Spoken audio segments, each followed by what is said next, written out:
Hey guys, just have a little video here. This is a old Dewalt battery, 1.5 amp hour that I had laying around, and the battery's internally exploded.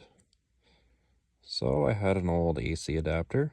It is a 20-volt adapter for a laptop, and I believe it was 4.5 amps is what it charges at. So let's see if I can do this one-handed.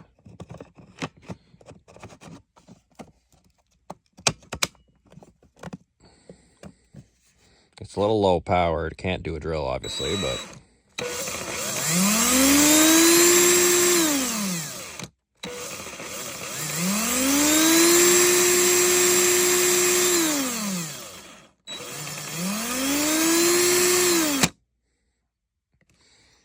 so yeah, I don't know.